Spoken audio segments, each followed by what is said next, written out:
جس میں ہم اور آپ اکٹھا ہو کر رب کی بارگاہ میں اپنے سر ناز کو خم کرتے ہیں، یہ رب کا بہت بڑا احسان ہے۔ رات عید الاضحیٰ کا ہے، اسی لیے اللہ رب العزت نے قرآن مجید میں ارشاد فرمایا لن ینال اللہ، اس آیت مبارکہ کو روشنی ڈالو صلی اللہ علیہ وسلم ان اللہ و ملائکتہ یصلون علی النبی یا الذین آمنوا صلوا علیہ وسلم تسلیما اللهم صل علی سیدنا حبیبنا مولانا محمد وعلى آلہ وسلم صلاۃ و سلام علیک یا رسول اللہ صلی اللہ علیہ وسلم۔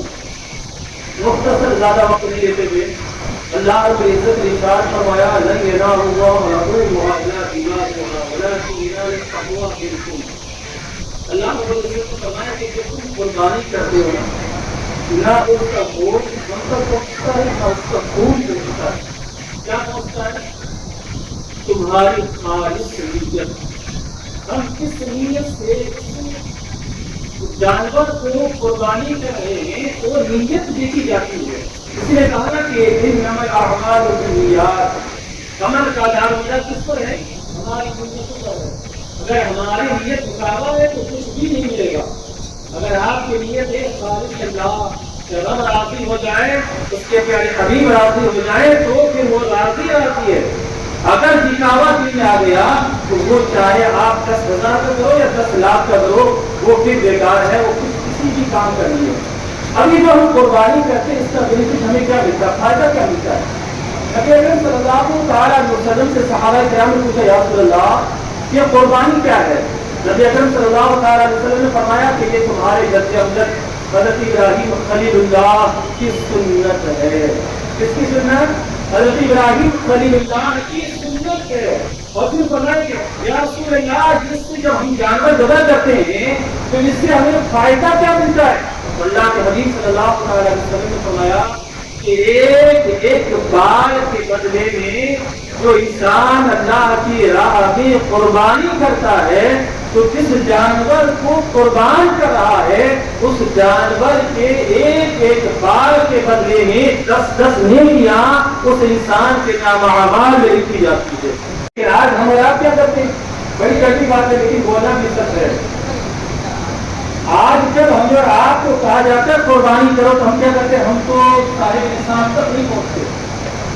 لیکن یاد رکھو اگر آپ کی فیملی میں نہیں بلکہ دور کے رشتے داروں میں اگر شادی ہو، اپنے کپڑے بچوں کے کپڑے اپنی بیوی کے کپڑے بنتے نہیں بنتے، 10,000 کا جانور کے لیے آپ صاحب نصاب نہیں ہو لیکن وہاں 50-60 ہزار روپے خرچ کرنے کے لیے اس کو آپ تو بہت خوش ہوتے ہو۔ کیوں؟ اس کو ہمارا اسٹیٹس بنتا ہے، ہمارے امیج خراب ہو جائے گا جب غریب کا بڑھ جائے تو ارے وہ اسٹیٹس دیکھو جو دنیا کا ہے۔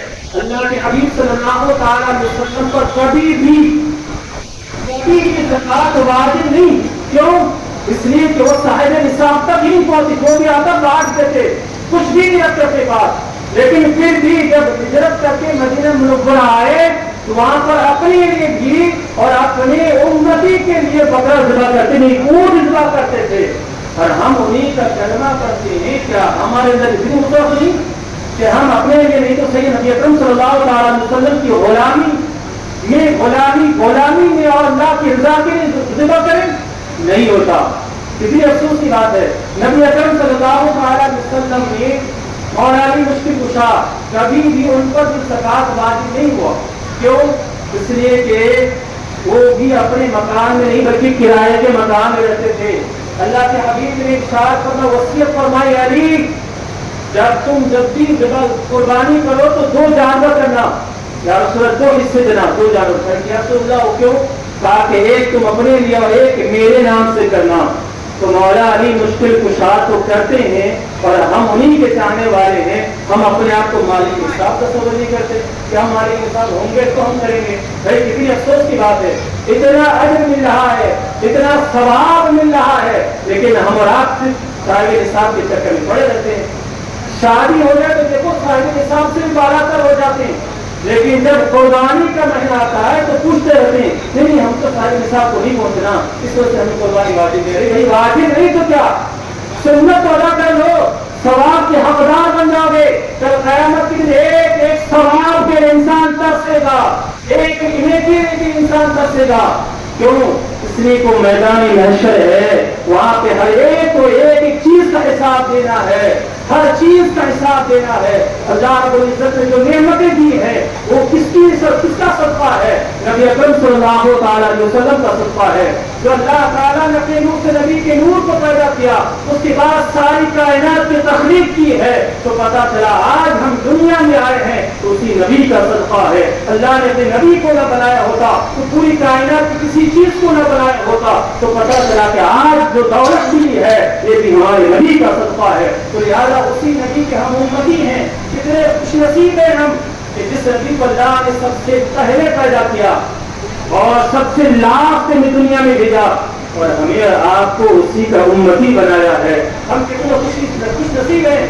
لیکن انبیاء کرام دبا رہے ہیں کہ مسلمانوں بھوک بہت تیز ہو رہی ہے، اس لیے مختصر سی بات یہ کہنا چاہتا ہوں کہ اللہ اس کے رسول صلی اللہ تعالیٰ علیہ وسلم کے حکم پر عمل کرو، نبی اکرم صلی اللہ تعالیٰ علیہ وسلم کی سنت پر عمل کرو۔ آج عید الاضحیٰ کا دن ہے، آپ ایک دوسرے سے مصافحہ معانقہ کیجیے، اپنے دوسرے جو بھی ہیں جو بھی گلے شکوے ہیں اس کو دور کیجیے، ایک دوسرے سے گلے ملیے، اللہ کے رسول صلی اللہ تعالیٰ علیہ وسلم کا پیغام عام کیجیے، سنت رسول اللہ پر عمل کیجیے۔ جن کے گھر میں قربانیاں ہیں اپنے سکون کے ساتھ قربانی کیجیے، اللہ اس کے رسول صلی اللہ تعالیٰ علیہ وسلم ہم سے راضی ہوگا۔ رب تعالیٰ کی بات میں دعا ہے کہ پروردگار ہم سب کو باتوں پر عمل کرنے کی توفیق عطا فرما، یا رب العالمین، یا رحم الراحمین، مولا پاک پروردگار عالم، یا رب العالمین۔ اسی طریقے سے یہ دن ہم سب کو بار بار اکٹھا ہو کر عید الاضحیٰ کی نماز ادا کرنے کی توفیق عطا فرما۔ صلی اللہ تعالیٰ علیہ وسلم۔